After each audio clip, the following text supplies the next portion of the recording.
So it's filming day. You've got your camera set up, your light looks great, your microphone is right where you want it to be. The only problem is you don't know what you're going to talk about. I've been there before many times, maybe you have too. So in today's video, we're going to talk about 5 strategies you can use so you never run out of video topic ideas again. So I have to confess that as of this recording, it's January 14th and I still haven't taken down my decorations. But maybe in the time where you're watching this, it's the holidays and so this is perfect. Or maybe it's July and this is super weird. All right, just had to get that out of the way. In a previous video, I talked about how to come up with the overarching theme or topic focus of your channel. In this video, we're gonna get a lot more specific and not only help you come up with topic ideas, but ones that will actually get you views. Before we dive into the strategies, I wanna talk about the 3 criteria we're trying to meet with our topics. 1, we want it to be relevant to our audience. We wanna make sure that it's a good match for the kind of viewers we want to attract. 2, we want it to produce some kind of result for our viewers. So whether that's solving a problem they have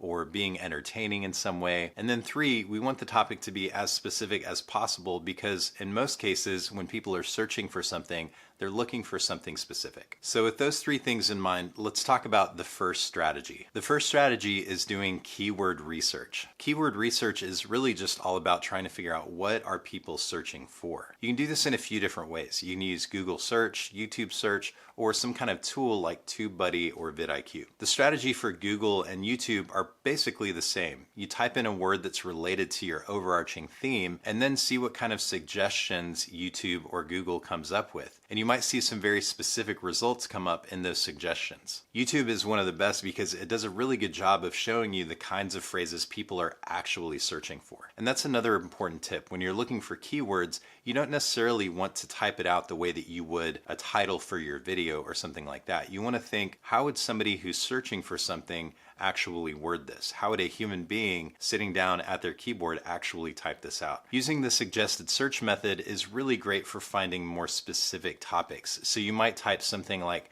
how to make a schedule, but then the suggestions will show you more specific things people were looking for when typing those same keywords. A tool like TubeBuddy or vidIQ are also really great for doing this. I personally use TubeBuddy. Their Keyword Explorer does something pretty similar to what YouTube search does and gives you suggested search queries, but it also will score those search queries based on how much competition there is, how much actual search volume there is, and gives you an idea of what might be a good topic to go for. In fact, I probably need to take my own advice and do a video about that specific tool and what those scores actually mean. So let me know in the comments below if you want me to make that video. The second strategy is to go to communities or forums that are built around the same topic as the main theme of your channel. What you're looking for are common problems or questions people talk about in those spaces. Reddit is one of my favorite places to go because there are comment threads on just about any topic you can think of, and because of the way Reddit organizes their information and how their upvoting system works, it's typically pretty easy to find common questions and problems. Strategy number 3 is to look at your competitors. Now, competitors could be a pretty broad term, but the way that I mean it here is basically anybody who's making content about the same kinds of things that you want to make content about. It can be someone with a handful of followers or millions of followers.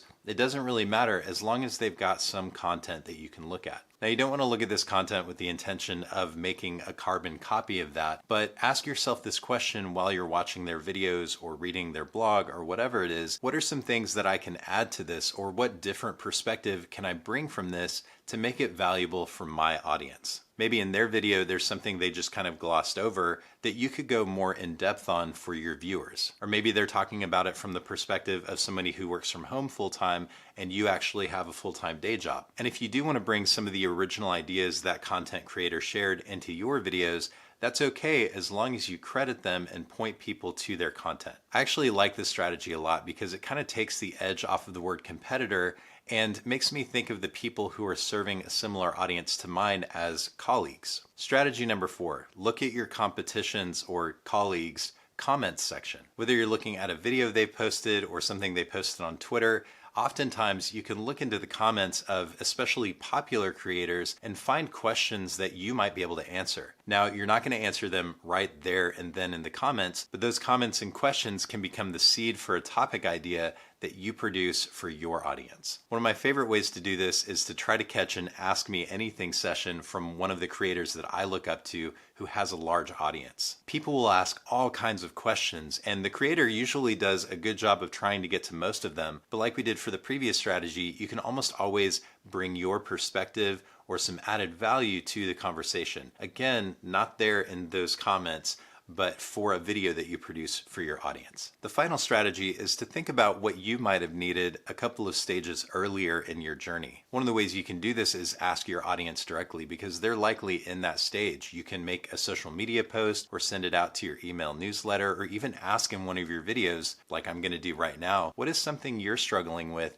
when it comes to whatever your topic idea is. For my channel, it's making video content. What are you struggling with when it comes to making video content? What are some roadblocks you run into? What are some problems you have? What are some struggles that you just can't seem to overcome? Let me know about those in the comments, and I would love to make videos to talk about those things, share the strategies that I use to overcome those problems, or maybe even let you know how I'm struggling with those things with you so that you don't feel alone. It can be really powerful just to ask your audience directly to share their struggles with you. Another thing you can do is you can just sit down and you can try to imagine and remember what it was like a couple of stages earlier in your journey. What were some of the questions you had? What were some of the problems you were experiencing? What kind of videos do you wish had existed at that time, or what kind of videos did exist at that time that helped you move on to the next stage? So those are the 5 strategies for coming up with topic ideas. And what I can say pretty confidently is if you do this, maybe once a quarter, you sit down for 1 or 2 hours